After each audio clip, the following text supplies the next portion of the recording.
Bonjour tout le monde, bienvenue à votre émission « Ça se passe chez vous ». Aujourd'hui, c'est une émission, comment je pourrais dire, on va naviguer, on va surfer sur une vague de sujets différents. Nous recevons Annabelle Tremblay du Musée maritime. Bonjour Josette. Anne Scallon du SDLE, elle nous expliquera qu'est-ce que c'est tout à l'heure. Bonjour. Et le fameux et légendaire Rosaire Tremblay du Centre d'archives de Charlevoix. Donc, on va parler de différentes choses, ça va être bien intéressant. Annabelle, nouvelle vie. Oui. Dans ton rôle de directrice du musée maritime. Depuis 1 an maintenant. Bon, écoute, c'est le fun pour toi. Très contente. Oui, hein? Alors, peux-tu nous donner un petit peu, votre saison est-elle terminée ou elle achève bientôt? On termine bientôt, le 13 octobre. D'accord. Donc, après le long congé, ce sera l'hivernation du musée. Donc, on va se mettre en mode hiver pour tous les travaux, la préparation de la GA, les aides financières, tout fermer ça, hein, dans le fond. Tout musée qui se dit doit chercher du financement. Tout à fait, exactement. Mais on a eu une super saison. On est vraiment contents. En fait, on a eu un bel été. Hein. Il a fait beau. On a eu les touristes étaient au rendez-vous. On finalise bientôt éventuellement de compter l'achalandage, les statistiques, ces choses-là, mais on a bien espoir d'atteindre notre record de l'année passée qui était d'environ 21 500. Donc, probablement qu'on va rejoindre ce chiffre-là cette année aussi. Surtout qu'il faut que pour les touristes ou les gens, on descende la fameuse côte. Ouais. Mais c'est tellement beau, Ben oui. c'est tellement un endroit merveilleux, là. Écoute, je sais que vous avez eu un événement important. Oui. Qui vient de se terminer. Oui, le 23 septembre. C'est l'événement bénéfice Cap sur le fleuve. En fait, hein, pour les institutions muséales, pour les attraits culturels, on le sait, le financement, c'est toujours difficile, c'est toujours un enjeu. Puis Anne va en parler tout à l'heure du financement autant des entreprises, mais c'est un enjeu, il faut trouver des sous. Les ministères ont coupé, les programmes sont plus difficiles à aller chercher. Il faut avoir des projets. Ça prend des mises de fonds aussi quand Oui. on fait un projet. Exact. Ça, c'est important d'avoir une contribution externe. Oui. Est-ce qu'Isabelle...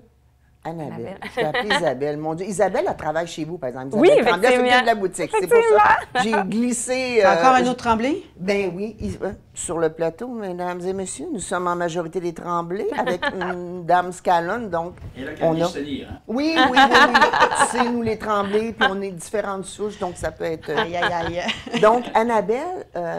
vous faites toujours votre activité de financement au mois de septembre? En fait, c'est aux 2 ans. Parce qu'un an OK. sur 2, on a notre événement qui est au mois de septembre, qui est Cap sur le fleuve, qui est à Montréal. Donc, c'est un cocktail dînatoire, réseautage professionnel avec l'industrie, bien sûr, maritime, mais l'industrie aussi professionnelle, des gens qui gravitent autour du musée ou des partenaires ou autres. Parce que c'est plus facile de rassembler peut-être des têtes de pont de différents organismes ou grandes structures qui peuvent financer, hein, c'est ça? Exactement. Puis en étant à Montréal, bien, on a accès justement à ces entreprises-là qui ont souvent leur siège social à ces endroits-là. Puis en plus, on était au port de Montréal, dans la grande tour vitrée du Grand Port de Montréal. C'était exceptionnel. La vue était magnifique. Donc, on a regroupé 150 personnes lors de ce cocktail-là.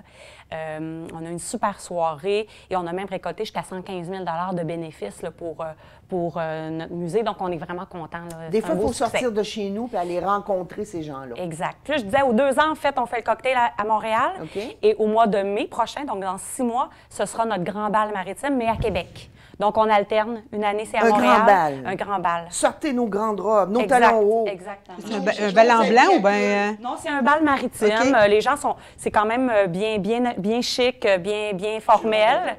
En fait, on le fait au manège militaire à Québec, dans la salle des voltigeurs de Québec. Donc, à peu près 350 convives avec une soirée. Il y a toujours des gens qui sont mis à l'honneur aussi pendant cette soirée-là, des gens de l'industrie.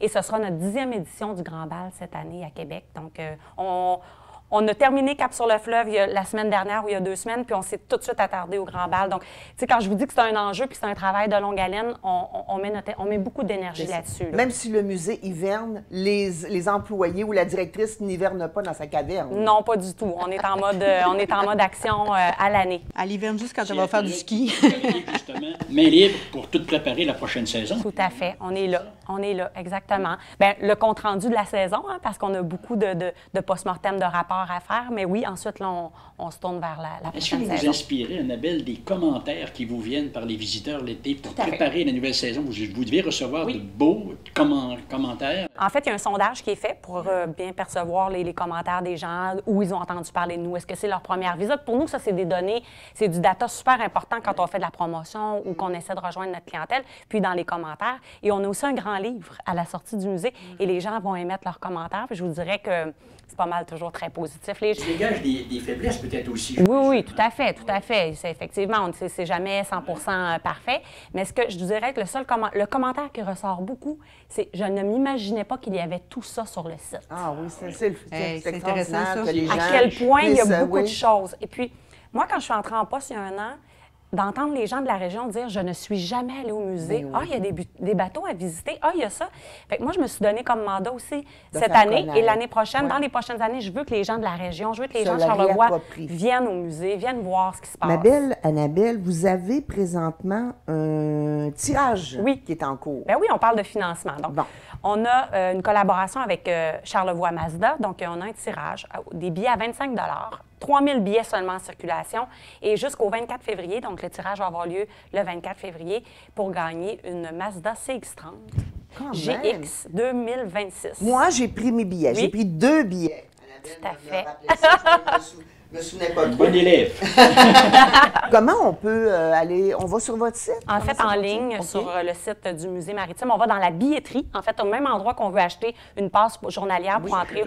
Le billet est indiqué en haut de tête. Chez Charlevoix Mazda, ils ont des billets aussi. Au musée, en fait, jusqu'au 13. Et puis, si vous me voyez, si vous me croisez dans la rue, j'ai toujours des billets sur moi. Donc, T'as toujours n'hésitez dans ta pas. sacoche ou dans ton petit sac à dos, Oui, dans ta petite poche exact. centrale. Mais en ligne, c'est très simple, Oui, dans le sens c'est que ça. vous pouvez y aller Là, directement sur la on est billetterie. tous rendus bons maintenant Oui. à acheter des billets en ligne. Écoute, c'est comme ça, notre vie est comme ça maintenant. Puis avec ça, bien, en fait, on encourage la mission, ce qui est à dire la préservation, la mise en valeur des goélettes sur notre site. Mais le prix à gagner, Annabelle, est quand même substantiel. Quand même. Une automobile, là. 3 700 la valeur quand même. 33 700 Oui, Oui, une pardon. trottinette, alors.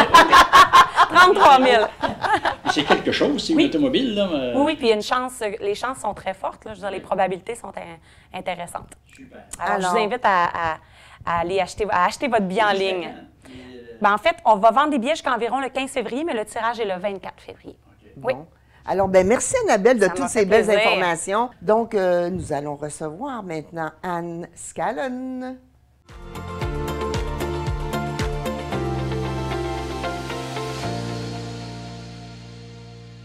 Bonjour, Madame Scallon. Bonjour. Alors, ma chère, dis-nous SDLE. Tu travailles à la MRC, mais qu'est-ce que c'est ça, SDLE?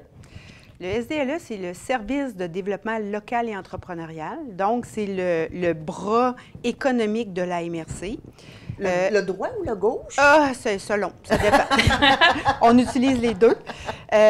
Donc, il y a plusieurs années, les gens ont connu ce qui était SDLE maintenant était le CLD, Centre local de développement.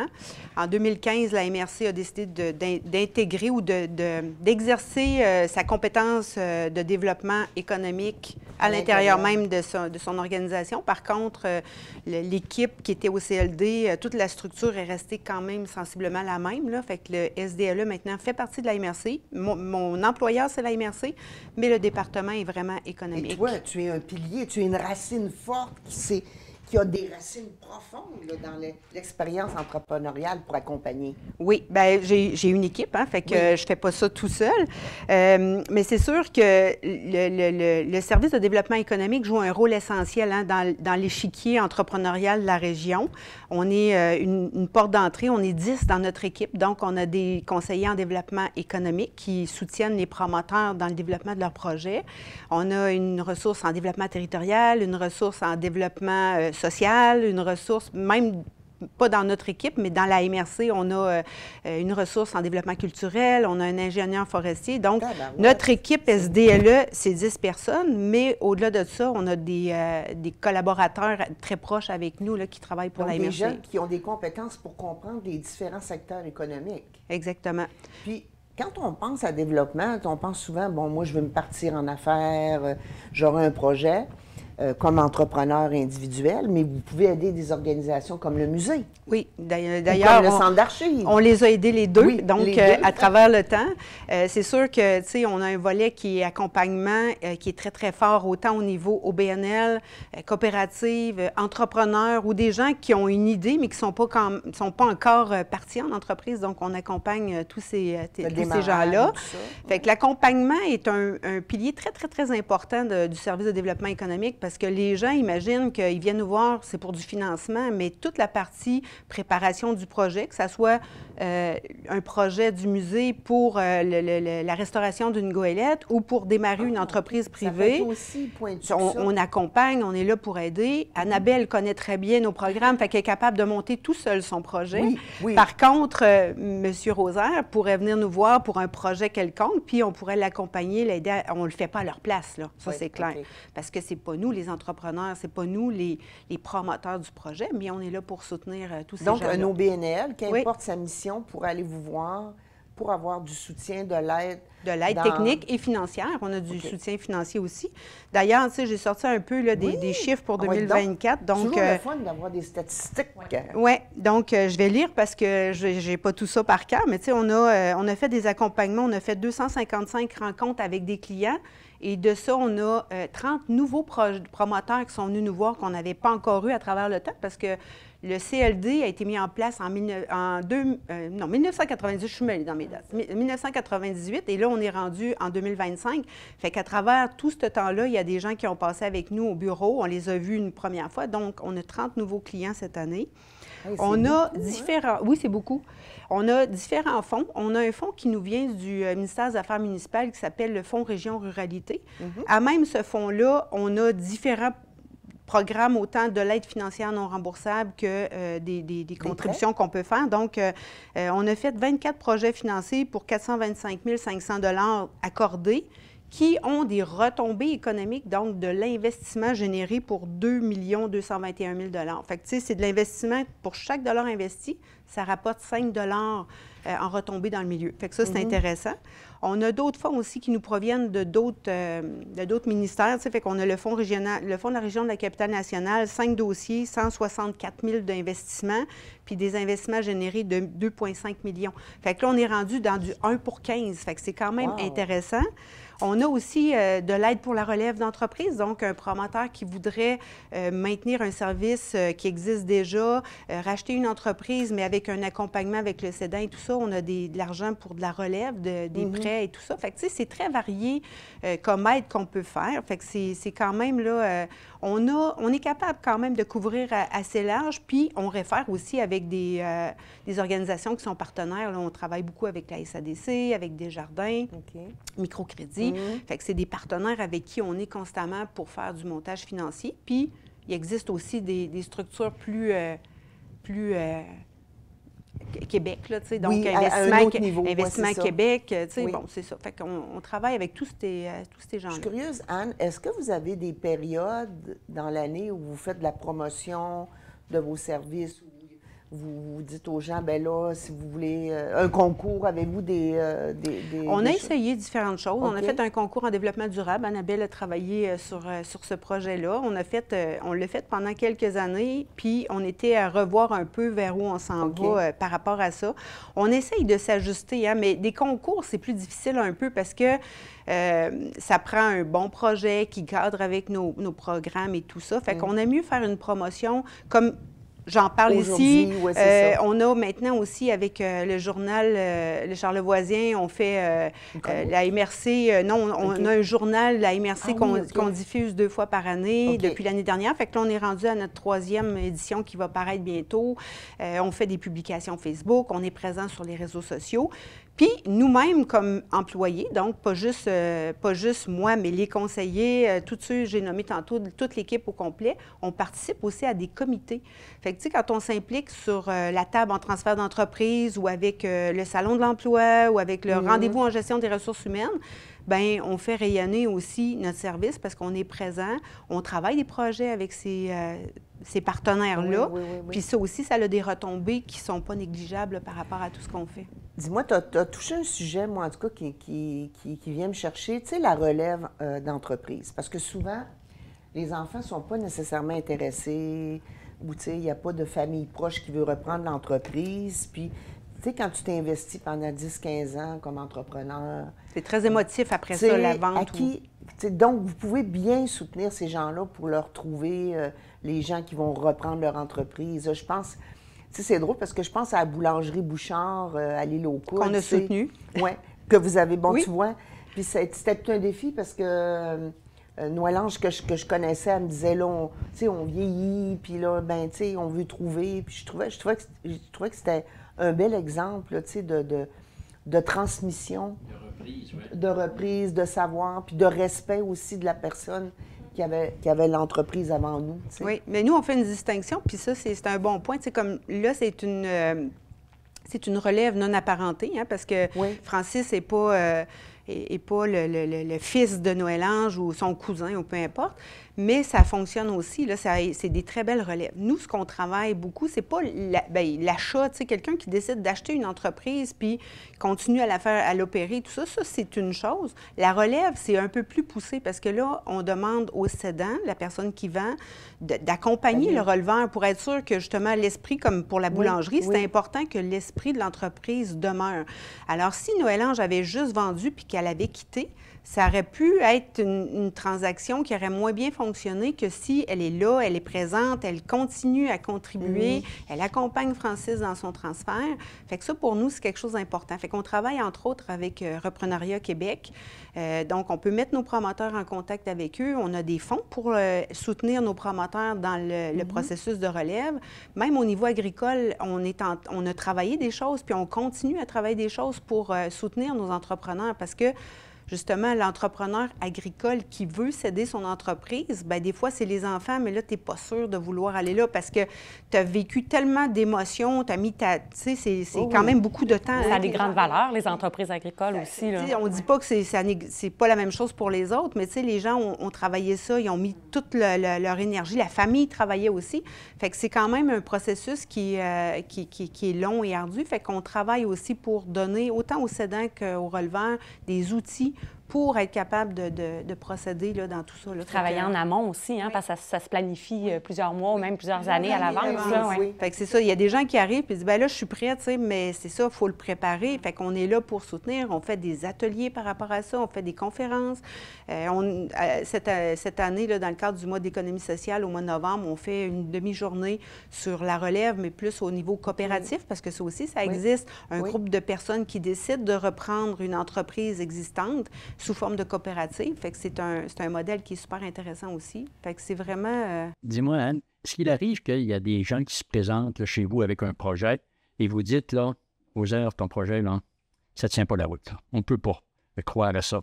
Et il faudrait que tu réorientes. Est-ce qu'il y a des cas qui se présentent? Tu sais, je te présente un projet farfelu, là, je vais faire une usine, une entreprise qui va fabriquer des montres pour ça. Tiens, OK? Il va dire, des montres pour ça, là, ils n'ont pas besoin. Peut-être si tu es très convaincant, tu vas la convaincre. Mais c'est un projet farfelu dans le sens que dans la région, des études de marché démontrent que, ben non, c'est peut-être pas l'idéal. C'est sûr qu'on fait cheminer les gens dans ça, mais tu sais, on ne peut pas non plus leur dire, bien, votre rêve, il n'y a pas de bon sens, puis tu sais, il faut les aider à cheminer pour qu'ils s'en rendent compte par eux-mêmes. Fait que justement, dans l'accompagnement qu'on fait, c'est vraiment important de poser les bonnes questions pour s'assurer que la personne va se rendre compte que ça n'a pas de bon sens. Puis ça se peut que finalement, la personne finisse par le faire pareil. Moi, j'ai eu un promoteur il y a très, très longtemps parce que dans une autre vie, j'étais sur la Côte-Nord, mais je travaillais aussi en développement économique. Puis la personne voulait faire des autobus en Fentex pour mettre ses bottes de Kleenex.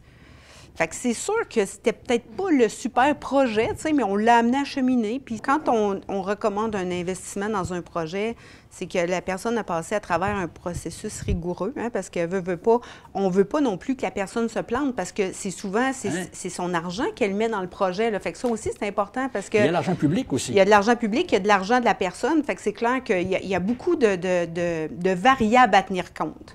Bien, écoute, merci beaucoup. Ça fait intéressant d'échanger. Anne Scallon du SDLE. Oui, merci. Bien, merci. Donc, nous recevons, bien sûr, le cerise sur le sundae. Peut-on dire ça, Rosaire? Disons que c'est... aujourd'hui, c'est la brebis galeuse. Avec toutes les femmes qui sont autour de moi. Alors, nous recevons Rosaire Tremblay du Centre d'archives de Charlevoix.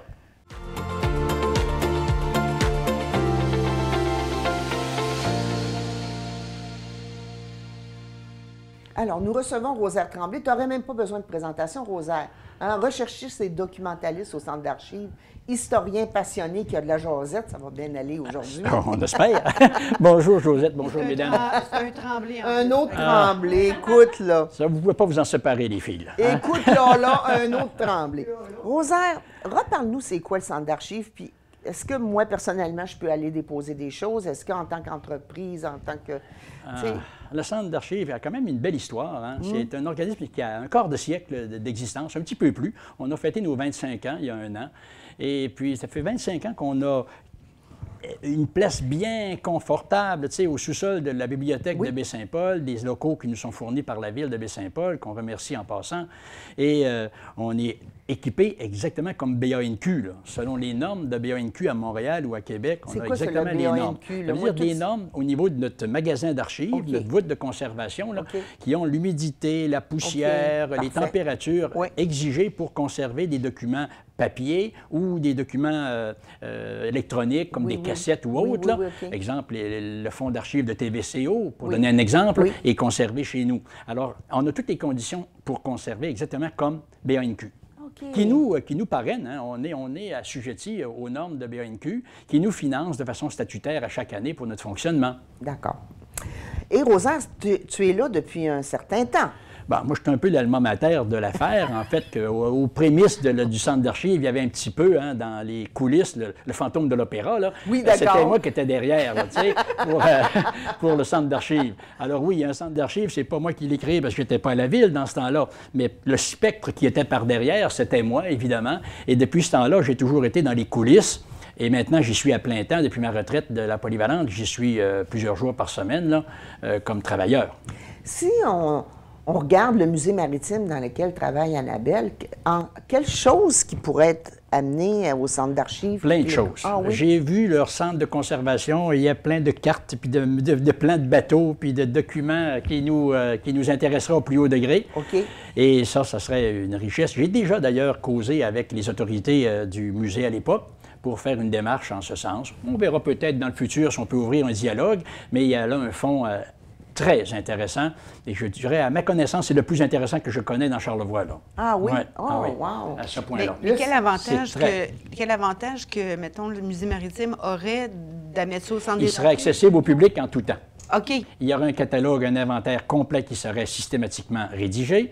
Et ensuite, toute personne pourrait consulter parce qu'il y a du personnel permanent pour ça. Alors qu'au musée maritime, on n'a pas les personnes pour dire « je voudrais avoir le plan de la goélette, la Calmie, MP Émilie, supposons ». Non, ils n'ont pas de personnel, je ne pense pas. En fait, on a une bénévole qui a travaillé au musée pendant plusieurs années. Donc, on a souvent des demandes, hein? Les maquettistes qui veulent reproduire les bateaux, qui veulent consulter, ou les gens qui font des thèses ou des travaux. Donc, ça, oui, on a souvent des demandes. On a une bénévole très impliquée. Et puis oui, effectivement, on a une belle... le fond est... Ils sont conservés dans un coffre, dans une cale sèche de bateau? Non, pas du tout. En fait, c'est tempéré aussi, c'est protégé du feu, une température constante. Peut-être pas autant au nombre que vous, là, parce que nous, je pense pas qu'on est régi ou qu'on a les mêmes normes, les exigences de la BANQ, mais quand même, là, il y a un souci, un travail très minutieux qui est fait de ce côté-là. Heureusement. Puis on a le côté archives papier, photos, images, mais on a aussi tout la réserve artefact. Donc, les items, les objets. Donc, c'est le cœur c'est la mission de notre musée, hein, d'avoir une réserve, d'avoir une archive, de les mettre en valeur aussi lors de nos expositions. C'est ça aussi. Mais toi, Rosaire, vous ne prendriez pas des artefacts d'objets. C'est plus les papiers, les plans, les photos, tout ce qui concerne les documents d'archives, papier. On a quelques artefacts qui nous viennent à travers les legs, mais on les conserve par respect pour la personne qui nous le cède, mais ce n'est pas ça qui est consulté chez nous. C'est surtout des documents papier, idéalement. Bon, là, vous allez avoir un bel événement qui s'en vient très bientôt. Oui, d'habitude, au Centre d'archives, on présente des expositions où on a des documents concrets, des vieux livres ou des papiers, des photographies anciennes. Là, on fait exception pour cette fois-ci. Là, c'est une personne que nous présentons. Une dame. Est-elle elle-même archivage? Ben, son âge est respectable. Elle est respectable. Son âge est respectable. Mais elle n'est pas archivée. D'accord. Non, je blague, mais c'est vrai, Mme André Bélanger, qui une dame de Montréal, qui a 86 ans, mais qui est une dame très, très, très solide et qui a été formée en géographie, comme moi d'ailleurs, elle est géographe, et puis a étudié à Laval et elle a enseigné toute sa vie à McGill. Elle a un doctorat obtenu en Caroline du Nord, aux États-Unis. Bref, elle a un CV assez bien garni. Mais elle, sa carrière, sa vie s'est située, et là, les dames, ça va vous intéresser, c'est l'histoire des femmes. Ah, oui. Spécifiquement. Les hommes n'existent pas dans son univers. C'est bien presque. correct. C'est quel? Alors, c'est pour les femmes. Elle s'est spécialisée dans le mouvement ouvrier des femmes au Québec. C'est la spécialiste de l'histoire des femmes au Québec. Alors, à vous de répondre à l'appel. Alors, c'est sa spécialité. C'est ce qui l'a amené, une fois sa retraite venue, à créer en 2010, à Montréal, un organisme qui s'appelle Archives Passe-Mémoire. Qu'est-ce qu'elle fait? Ça, c'est un genre de petite affaire privée où elle reçoit les archives personnelles de femmes qui ont raconté des choses à travers, par exemple, un journal quotidien. Collectionner des photos d'archives, de famille, là, vu, c'est une dame qui a collectionné 20 albums de photos de sa famille, là, il y a une génération, il y a 2 générations là, de personnes là-dedans. Alors, c'est ça qu'elle reçoit, parce que souvent, ça raconte des choses fort intéressantes. Je pense, entre autres, à un legs d'une dame qui a vécu l'épisode du verglas en 98, Bon, et qui a raconté son vécu à Montréal là, avec le verglas. Puis elle écrivait au jour le jour ce qui se passait au niveau de la température, les secours directs qu'elle recevait. Elle a écrit ça. Ça fait partie d'un des documents qu'elle a reçus. Alors, ça raconte plein de choses, ça. Alors, entre autres aussi, je pense, des mémoires de femmes militaires qui racontent leur vie comme femmes en nombre minime dans les forces armées. Comment elle vit son expérience de femme militaire dans une marée masculine, excusez le terme, mais ça va bien pour toi, hein, la marée. alors c'est un peu ça alors qu'elle collectionne. Alors, à Montréal, elle reçoit que ça, de n'importe qui. Que la dame soit une illustre inconnue, ils sont preneurs. C'est pas notre cas à nous au Centre d'archives. Cette Mme André-là, elle vient quand, là, dans Charlevoix? Ça nous intéresse? Elle vient quand? Que je prenne ma date exactement. Là, c'est le 15 octobre. Alors, c'est un mercredi à 16h, dans la salle Pierre-Perrault de la bibliothèque René Richard. Alors, on attend beaucoup de femmes, parce que c'est conservé, c'est consacré à elles, et pas seulement. Je vais y être, moi. Hein? Ben oui. J'espère que vous allez m'accepter. Oui, bien sûr, bien sûr. Vous allez m'accepter. On vous a accepté à matin, fait que c'est correct. Le thème, c'est conserver les écrits personnels, journaux intimes, lettres et autres trésors aux archives Passe-Mémoire. Ça, c'est son organisme à Montréal. Alors, elle vient dire aux gens d'ici, aux femmes d'ici, conservez vos choses, jetez pas vos choses. C'est ce que je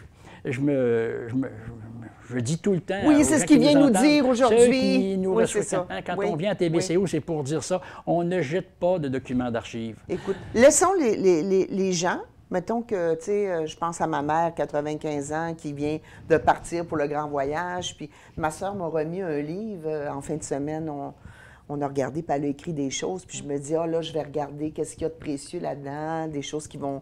Mais tu sais, ça pourrait être un livre que je pourrais aller te porter, par exemple, là, tu sais. Nous autres, ici, dans Charlevoix, on essaie, en autant que faire se peut, là, que les documents qui viennent de personnes des documents écrits ou des albums photos s'inscrivent dans une sorte de rayonnement social. C'est si ta mère, supposons, était présidente des fermières de Baie-Saint-Paul, exemple, puis avait tenu un journal. Alors, ça vient rayonner dans le milieu, tu sais.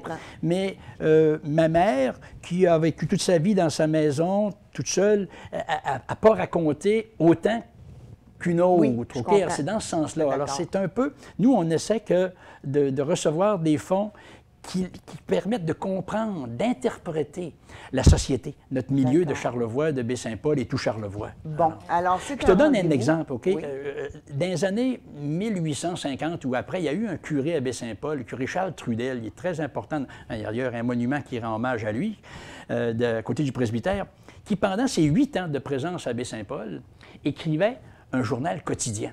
Mais pas sa vie à lui, mais ce qui se passait dans le milieu.